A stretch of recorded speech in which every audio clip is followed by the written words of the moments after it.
let's review the fifth plenum of the Chinese Communist Party, which took place in the last week of October, the deliberations which happened, the outcomes, and what impact it has on India and what should India do about it.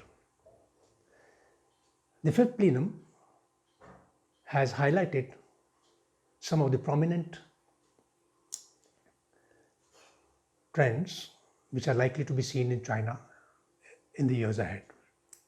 First and foremost is the position of the General Secretary of the Communist Party of China, Xi Jinping, who also holds a number of other hats such as the President and the Chairman of the Central Military Commission, has strengthened this position within the party. It was anticipated in some circles that Mr. Xi will be weakened due to the impact of COVID and the backlash which has happened against Chinese involvement in the spread of COVID across the world. However, internally, there doesn't appear to be any change, and Xi is as strong as he was earlier, in fact, may have grown stronger. Whatever resistance was there to him has been curbed and managed successfully. The second aspect which stood out was the determination to move China forward in a very unified and institutional and structured approach. Towards this end, focus is going to be on composite national strength enhancement.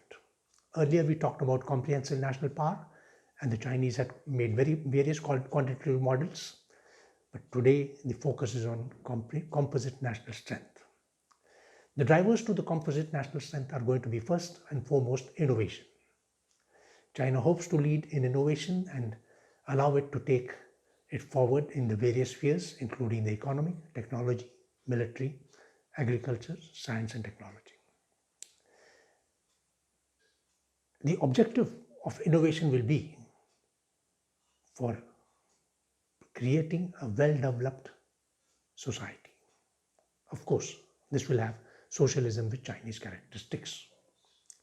Importantly, the focus is on per capita economic growth, per capita social growth, per capita equalities which will be imparted through the progression of comprehensive or composite national strength.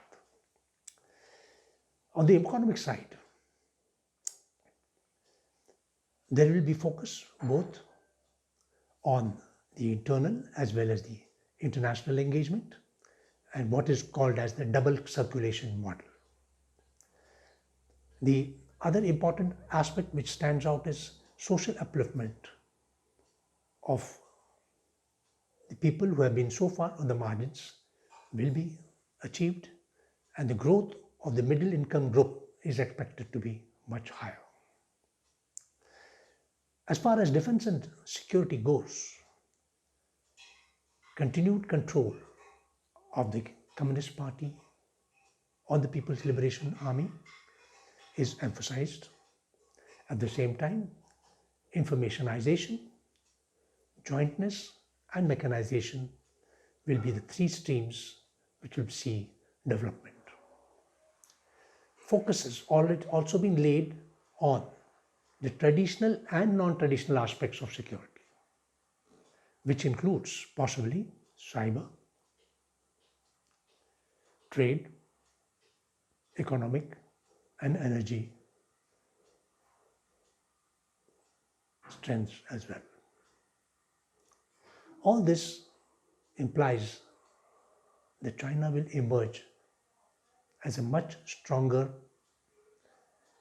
political, economic and military power if the plans which have been laid out in the fifth plenum goes through.